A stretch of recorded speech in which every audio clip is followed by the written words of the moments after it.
2020년 11월 8일 주일 예배를 시작하도록 하겠습니다. 찬송가 295장 큰 죄에 빠진 나를 찬송 부르시면서 주일 예배 시작합니다. 큰 죄에 빠진 나를 주 예수 건지사 그 넓은 품에 다시 품으신 은혜는 저 바다보다 깊고 저 하늘보다 높다. 그 사랑 영원토록 나 찬송하리라. 날로 더욱 귀하다. 날로 더욱 귀하다. 한이 없이 넓은 우리 주의 사랑 날로 더욱 귀하다. 옛날에 유대 땅에 주 예수 다닐 때 그 은혜 받으려고 큰 무리 모였네. 는 먼저 병든 저를 다 고쳐주셨으니 나 같은 죄인까지 그 은혜 받도다. 날로 더욱 귀하다. 날로 더욱 귀하다. 한이 없이 넓은 우리 주의 사랑 날로 더욱 귀하다. 주 크신 사랑으로 만 백성 위하여 그 십자가의 고난 다 받으셨으니 그 속죄 받은 성도 큰 소리 함께 높여 온 천지 울리도록 주 찬송하리라. 날로 더욱 귀하다. 날로 더욱 귀하다. 한이 없이 넓은 우리 주의 사랑 날로 더욱 귀하다.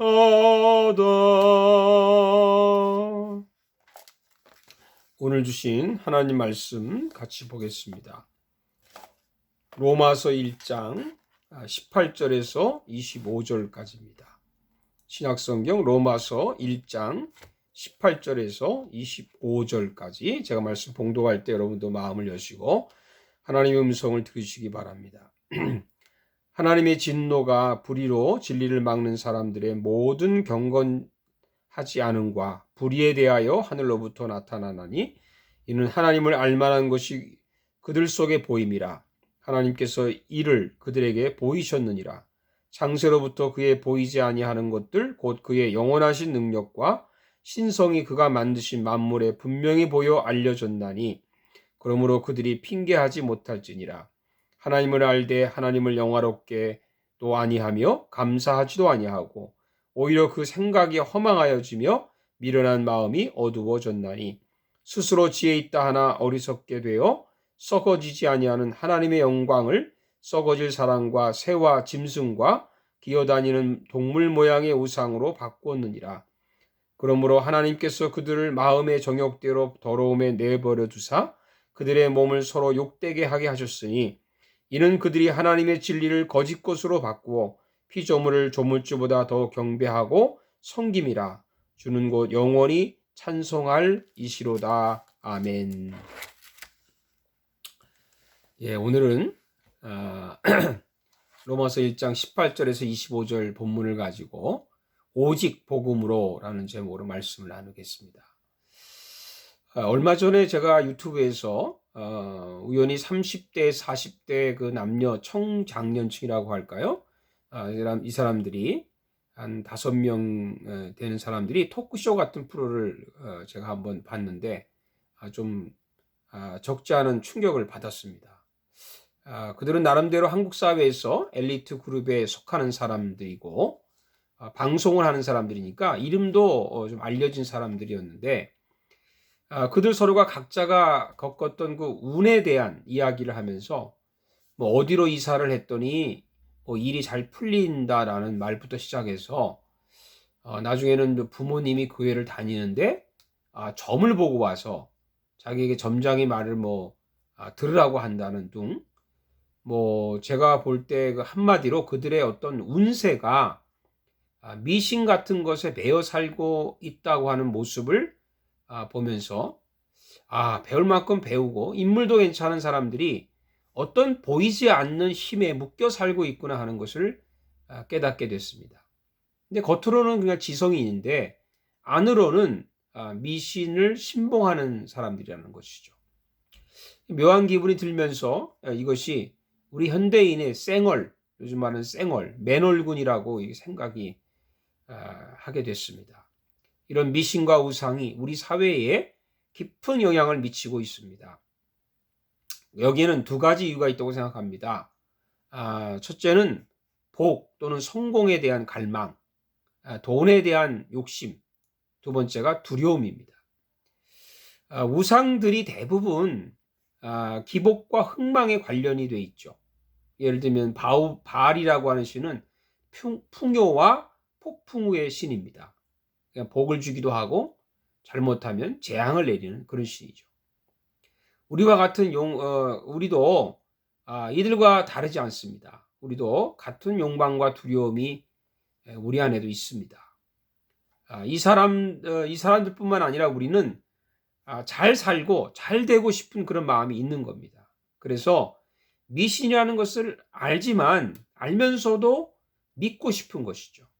또 다른 하나는 재앙이 미치거나 실패가 두렵기 때문에 누가 재앙을 주는지도 잘 모르면서 그냥 자기의 운이 사라질까봐, 좋은 운이 사라질까봐 두려운 겁니다.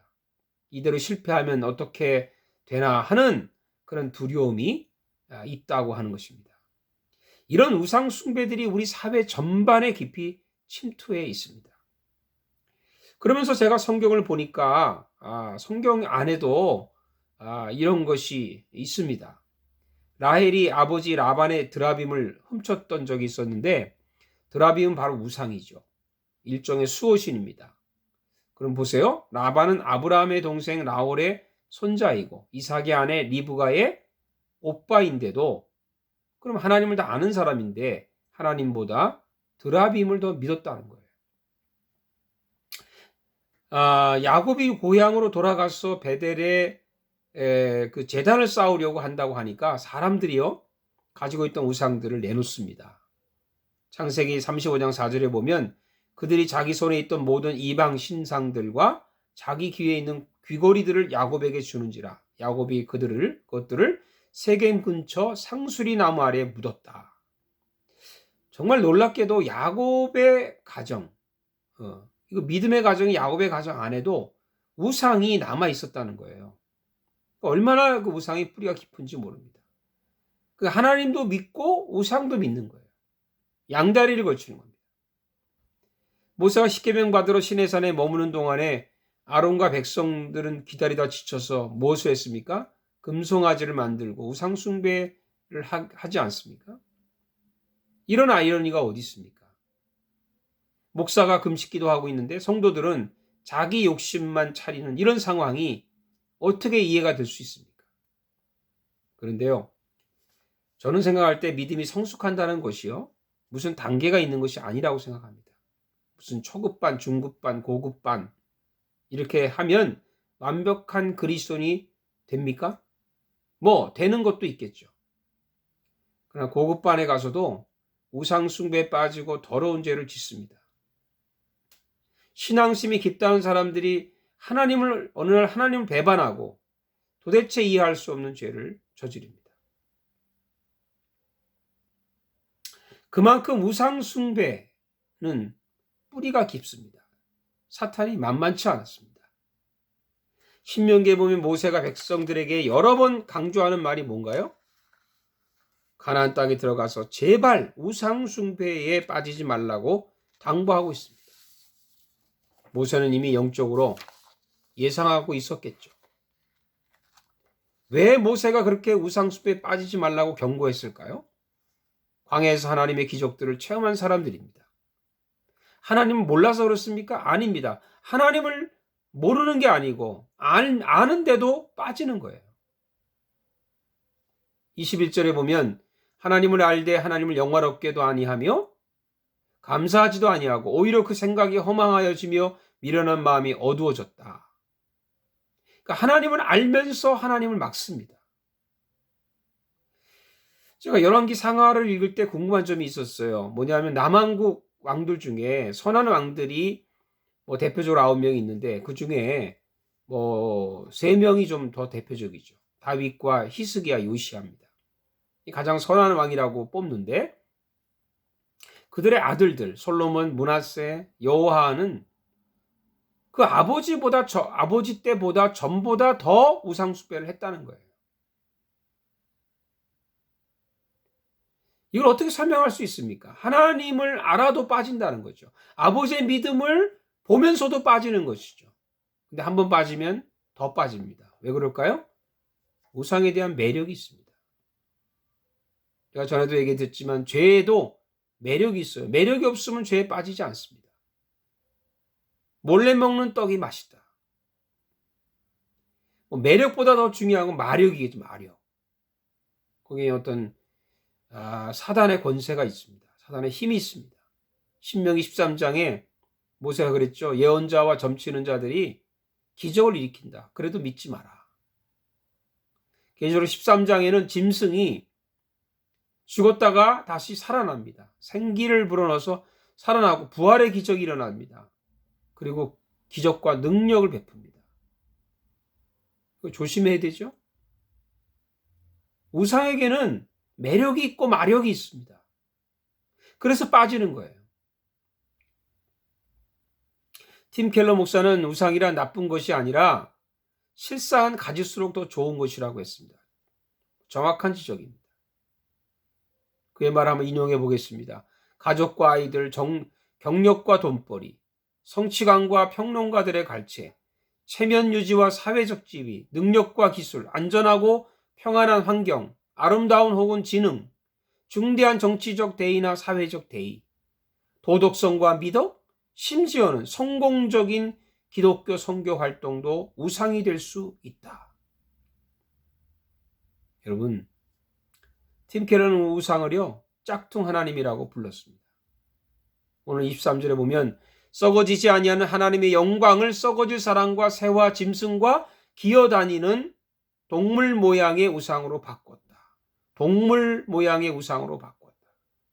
요즘 그냥 우스갯소리일 수도 있지만 강아지가 짝퉁 하나님이 되는 건 아닌가 하는 생각도 됩니다. 25절에 보면 이는 그들이 하나님의 진리를 거짓 것으로 바꾸어 피조물을 조물줄보다 더 경배하고 섬깁니다. 하나님보다 하나님 만드신 것을 섬기는 사람들이 점점 많아집니다. 사람들이 우상에 빠지는 더 근본적인 이유는 없을까요? 거기에 대한 대답을 28절에 합니다. 또한 그들이 마음에 하나님 두기를 싫어하며 진짜 이유는요 하나님이 싫은 겁니다. 내 마음에 하나님을 두면 불편한 겁니다. 현대 교인들은 편한 것을 추구합니다. 교회도 편해야 갑니다. 불편하면 떠납니다. 이것이 현실입니다. 그러나 평안보다는 편안함을 찾는 것이 우상 숭배라는 것을 기억하셔야 됩니다. 좀 불편해도 하나님이 주시는 평안을 찾읍시다. 고생이 돼도 진정한 기쁨을 누립시다. 저는 그 다음 말씀을 이해하기가 좀 어려웠습니다. 28절에 하나님께서 그들을 그 상실한 마음대로 내버려 두사 합당하지 못한 일을 하게 하셨으니, 이 말씀은 24절에도 나옵니다. 그러므로 하나님께서 그들을 마음의 정욕대로 더러움에 내버려 두사. 어떻게요? 하나님께서 우상숭배로 빠지는 사람을 그냥 내버려 두실 수 있느냐는 거예요. 하나님이 그렇게 능력이 없으신가요? 하나님이 전능하지 않으신가요? 하나님은 창조주가 아니신가요? 왜 그냥 내버려 두시나요? 매를 때리거나 책망해서라도 고쳐야 되지 않나요? 저는 이 말씀 묵상하다가 복음이라는 단어가 떠올랐습니다. 이것이 로마서를 쓴 목적입니다. 바울의 복음. 요즘 일부러 복음 시리즈 설교를 하는 것도 아닌데 자꾸 제가 복음으로 가고 있습니다. 하나님은 절대 강요하는 분이 아니세요. 오해가 많습니다. 하나님에 대한 오해가 많아요. 그런데 보세요. 하나님은 강요하지 않습니다. 출애굽할 때도, 모세를 세울 때도 끝까지 인내하고 기다리십니다. 출애굽할 때도 열재앙을 통해서 기다리십니다. 강요하지 않았어요. 광야에서 이스라엘 백성이 만나 달라고 할 때 만나를 주십니다. 또 기다리십니다. 메추라기를 주시고 또 기다리십니다. 하나님은 강요하는 분이 아니십니다. 복음도요, 강요하지 않습니다. 그러면서 제가 15절의 말씀이 이해가 되기 시작했습니다. 그러므로 나는 할 수 있는 대로 로마에 있는 너희에게로 복음 전하기를 원하노라. 로마 교회가 언제 시작됐는지는 알 수 없지만 바울이 가기 전에 한 20년 전이라고 할까요? 세워졌는데 바울이 로마 교회를 알고 있었다는 거예요. 핍박 속에 잘 견디고 있는 교회 아닙니까? 로마서 1장 8절에 보면 먼저 내가 예수 그리스도로 말미암아 너희 모든 사람에 관하여 내 하나님께 감사함은 너희 믿음이 온 세상에 전파됨이로다. 로마 교회는 다른 교회들에게 믿음 있는 교회로 칭찬을 받고 있다는 것을 바울이 감사하고 있다는 거죠. 그러니까 바울이 가보지 않았지만 로마 교회를 이렇게 칭찬하고 있습니다. 로마 교회를 칭찬하고 있습니다.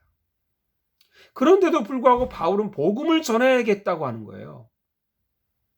신학 세미나나 무슨 깊이 있는 성경 해석을 하러 가겠다는 게 아니죠. 복음을 전해야 되겠다고 해요.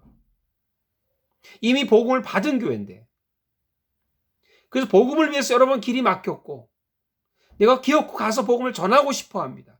그래서 목숨을 걸고 로마로 가지 않습니까? 바울은 왜 그랬을까요? 바울은 핍박과 싸우는 참 훌륭한 칭찬받을 만한 로마 교회지만 그 안에 우상이 있음을 알았습니다. 사랑하는 여러분, 교회가 우상이 될 수 있습니다. 목사가 우상이 될 수 있습니다. 우리 교회는 교육제도가 좋아, 선교를 잘해, 봉사활동이 강해, 소그룹이 잘 되고 있어, 우리 교회 목사님은 설교를 잘해. 이것이 우상이 될 수 있습니다. 혹시 로마 교회가 교회를 자랑하는 그런 교만에 빠지지는 않았을까요? 그러다가 타락되지는 않았을까요? 교회가 우상이 될 수 있습니다. 빌리그레함 목사님은 돌아가시 전에 그런 후회를 했다고 그러죠. 자기 교회 밖에 복음을 전했는데 정말 후회되는 것은 교회 안에 내가 복음을 전하지 못한 것이라고. 지금 이 교회가 복음이 필요하고 주님 오시는 그날까지 복음이 필요한 것입니다. 그래서 여러분, 성공이 우상될 수 있습니다. 돈과 사람 숫자가 우상이 될 수 있습니다. 아니요, 내가 우상이 될 수 있습니다. 내가 변화되어야 되는데 변질이 될 수 있습니다. 사랑하는 여러분, 그러면 우리가 어떻게 이것을 극복할 수 있습니까? 그건 복음이죠. 바울이 잘 본 겁니다. 오직 복음으로만 가능합니다. 라고 해서 이 로마서를 쓴 거죠. 그래서 바울은 3장에서 복음을 말합니다. 로마서 3장 23절에 모든 사람이 죄를 범하였음에 하나님의 영광에 이르지 못하더니. 잘하는 말씀이죠? 이 복음을 얘기하면 두 가지 반응이 있다고 어떤 분이 그러셨는데 맞는 얘기예요. 첫째는 다 안다. 복음에 대한 불감증이 있다는 거고. 그리고 뭐 복음이라는 게 뭐 구원받을 때만 필요하지 내가 신앙 생활할 때 뭐가 필요한가 하는 안일함이 있다는 거죠. 죄에는 예외가 없습니다. 하나님의 영광에 이르러야 성공입니다. 그러나 우리의 힘으로나 우상으로는 절대 이르지 못합니다. 절대 이르지 못합니다. 로마서 3장 24절에 그래서 그리스도 예수 안에 있는 속량으로 말미암아 하나님의 은혜로 값없이 의롭다 하심을 얻은 자 되었느니라. 예수님만이 우리를 깨끗하게 씻어주십니다. 우리가 지불할 필요가 없습니다. 복음은 그래서 사는 게 아니라 선물이죠. 값없이 주시는 거기 때문에. 그래서 절대로 자랑할 수가 없어요. 3장 27절에 보면 그런즉 자랑할 때가 어디냐? 있을 수가 없느니라. 로마서에 보면 이 구절이 여러 번 반복됩니다. 그럴 수 없느니라. 있을 수가 없느니라.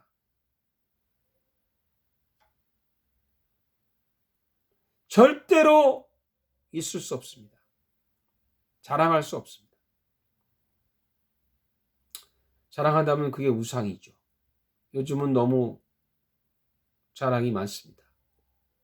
교회들이 서로 자랑하느라 경쟁을 합니다. 어쩌면 이런 교회들은 바리새적인 교회라고 생각할 수도 있죠. 예수님이 바리새인들에게 뭐라고 말씀하셨습니까? 사람에게서 영광을 받으려고 회당과 거리에서 하는 것 같이 너희 앞에 나팔을 불지 마라. 나팔을 불지 마라. 진실로 너에게 이르노니 그들은 자기 상을 이미 받았느니라. 더 줄 게 없고요. 더 받을 것도 없고요. 이미 다 받았어요. 우리는 천국에 가서 더 좋은 성을 받아야 합니다. 제가 그 고린도서 13장 여러분도 좋아하는 구절이지만 그 4절에 보면 이런 말씀이 있죠. 사랑은 자랑하지 아니하며. 이걸 좀 바꾸고 싶습니다. 복음은 자랑하지 아니하며. 그리스도인은 자랑하지 아니하며. 바울의 신앙 고백이 있죠. 갈라디아서 6장 14절에 내게는 우리 주 예수 그리스도의 십자가 외에 결코 자랑할 것이 없다. 복음을 받은 우리는 하나님을 자랑하고 예수님을 자랑하고 복음을 자랑하고 십자가를 자랑하고 그렇게 살 수 있기를 주의 이름으로 축복합니다. 기도하겠습니다. 하나님 감사합니다. 오늘 저희들이 행여나 우리가 우상에 빠진 일은 없었는지, 아니 우상에 지금 빠져 있는지, 그것이 우리의 욕심이나 우리의 두려움 때문이라면 하나님 이 시간 우리가 모든 우상 숭배했던 죄를 땅에 묻습니다. 하나님 그리고 다시 복음으로 세워지고 복음으로 살고 복음으로 나아가는 저희들 되게 해 주시옵소서. 예수님의 이름으로 기도하옵나이다. 아멘. 이제 마지막 축복송 드리시고 예배 마치겠습니다. 주 하나님 독생자 예수 날 위하여 오시었네. 내 모든 죄 다 사시고 죽음에서 부활하신 나의 구세주 살아계신 주 나의 참된 소망 걱정 근심 전혀 없네. 사랑의 주내 갈 길은 도하니 내 모든 삶의 기쁨 늘 충만하네. 이제는 우리 주 예수 그리스도의 은혜와 우리 하나님 아버지의 큰 사랑과 성령의 교통하심이 오늘 말씀을 통해 오직 복음으로 살기로 다짐하는 우리 모든 심령들 위해와 저들이 섬기는 가정과 기업, 우리 사랑하는 조국 대한민국과 이 캐나다 위에 이제로부터 영원토록 함께 하시기를 간절히 축원하옵나이다. 아멘. 여러분 또 한 주간도 주님 안에서 승리하시고 잘 견디시고 또 다음 주 또 뵙도록 하겠습니다. 감사합니다.